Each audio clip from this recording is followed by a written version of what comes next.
మన దేశంలో చాలా రాష్ట్రాలు, ముఖ్యంగా దక్షిణాది రాష్ట్రాలు ప్రజా కర్షక పథకాలు, సంక్షేమ పథకాల పేర్లతో విచ్చలవిడిగా ఖర్చులు పెడుతున్నాయి.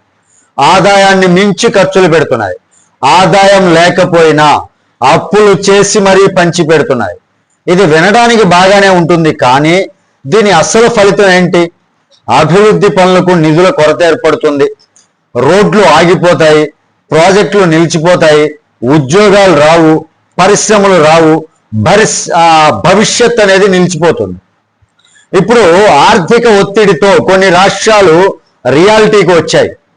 హిమాచల్ ప్రదేశ్ ప్రభుత్వం రాష్ట్రానికి అప్పుల భారం పెరిగిందని ప్రభుత్వ ఖర్చులు తగ్గించాలని నిర్ణయించింది.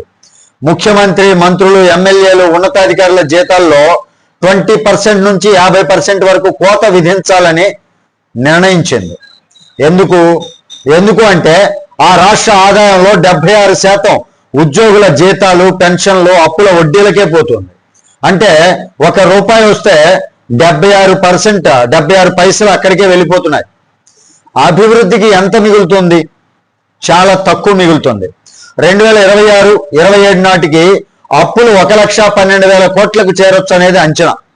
ఆదాయం మాత్రం 46,000 కోట్లు మాత్రమే. అంటే సంపాదన ఒకటి, అప్పు మరొకటి. అంటే సంపాదన తక్కువగా ఉంది, అప్పు ఎక్కువగా ఉంది. ఇది ప్రమాద సంకేతం అండి. ఇది తెలంగాణ కూడా అలాంటి చర్చ మొదలుపెట్టింది. ముఖ్యమంత్రి, మంత్రులు, ఎమ్మెల్యేలు, ప్రజాప్రతినిధుల జీతాల్లో 50% కోత ప్రతిపాదన వచ్చిందనమాట తెలంగాణలో. ఎందుకంటే అక్కడ కూడా రిటైర్డ్ ఉద్యోగుల బకాయిలు 6,200 కోట్లు పెండింగ్ లోనే ఉన్నాయి. అప్పులు భారీగా ఉన్నాయి. అయినా ఆ రాష్ట్రానికి రెవెన్యూ కూడా ఉంది, ఇంకా కొంత మిగులుతోంది. రెవెన్యూ పోగా ఇంకా కొంత మిగులుతుంది. అంటే సమస్య ఉన్నా పూర్తిగా నియంత్రణ అనేది తప్పులేదు. కానీ ఇక్కడ అసలు ప్రశ్న ఏంటి?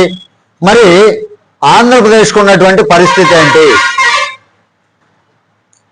అప్పులు, లయబిలిటీస్ అన్ని కలిపితే దాదాపు 10 లక్షల కోట్లకు దగ్గరలో ఉన్నాయనేటటువంటి అంచనాలు వినిపిస్తున్నాయి.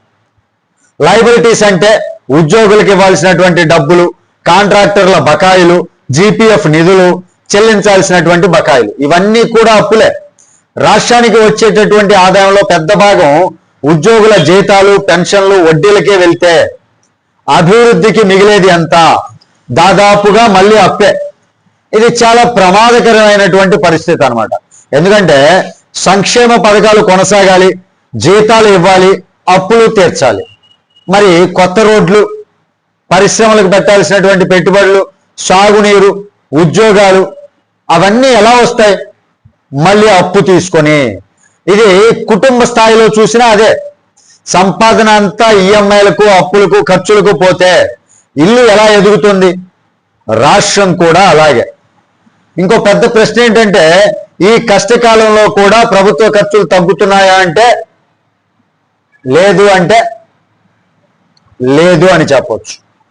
ప్రోటోకాల్ ఖర్చులు, లగ్జరీ కార్లు, భారీ కాన్వాయిలు, కన్సల్టెంట్లు, లక్షల్లో కోట్లలో ఫీజులు, ఇవన్నీ ఎందుకు అసలు? ఐఏఎస్ అధికారులు ఉన్నటువంటి డిపార్ట్మెంట్లకే కన్సల్టెంట్లు అవసరమా? ప్రజల డబ్బుతో ఆడుకోవటం సులభం, కానీ ఆ డబ్బు సంపాదించడం చాలా కష్టం. సంక్షేమం అవసరం లేదు అని ఎవరు చెప్పడం లేదు. పేదలకు పెన్షన్ ఇవ్వాలి, అర్హులకు సహాయం చేయాలి, రేషన్ ఇవ్వాలి. కానీ ప్రశ్న ఒక్కటే, అవసరమైనటువంటి వారికి ఇస్తున్నామా, లేక రాజకీయ లాభాల కోసం ఇస్తున్నట్లుగా ఉందా? ఉచిత పథకాలు ఓటు కోసం పెడితే భారం మాత్రం భవిష్యత్తు తరాల మీద పడుతుంది.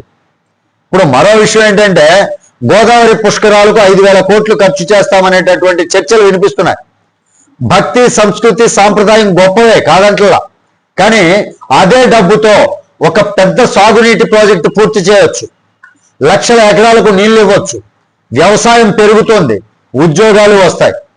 1కి 4 రోజుల ఈవెంట్, మరొకటి తరాల లాభం.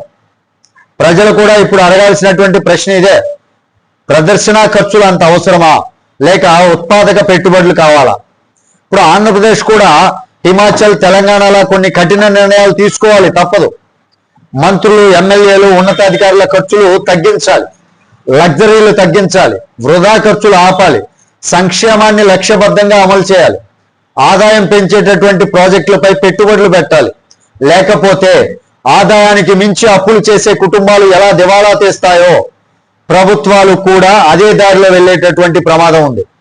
ఇది రాజకీయ విమర్శ ఏమాత్రం కాదండి, గుర్తుపెట్టుకోండి. ఇది ఆర్థిక హెచ్చరిక. ఇప్పటికైనా జాగ్రత్త పడతామా, లేక భవిష్యత్తు తరాలకు అప్పుల పర్వతం ఒకటి వదిలేసి వెళ్ళిపోదామా? ఆలోచించాల్సినటువంటి సమయం వచ్చింది. ఇది గవర్నమెంట్ కూడా ఖచ్చితంగా ఆలోచించి నిర్ణయం తీసుకోవాల్సినటువంటి అంశం. ఏదైతే పుష్కరాలు ఇలాంటి వాటికి వేల కోట్ల రూపాయలు ఖర్చు పెట్టే బదులు ఒక సాగునీటి ప్రాజెక్టు పూర్తవుతుంది కదా, మరి ఇలాంటి వాటిల్లో దృష్టి పెట్టాలి. మరి దీనిపైన మీ విలువైనటువంటి అభిప్రాయం ఏంటి అనేది కామెంట్ రూపంలో తెలియజేయండి. వీడియో నచ్చితే లైక్ చేయండి, ఛానల్కి సబ్స్క్రైబ్ చేసినాను కొంచెం సపోర్ట్ చేయండి. తిరిగి తర్వాతి వీడియోతో మిమ్మల్ని అందరినీ మీట్ అవుతాను. అప్పటి వరకు సెలవు. జై హింద్.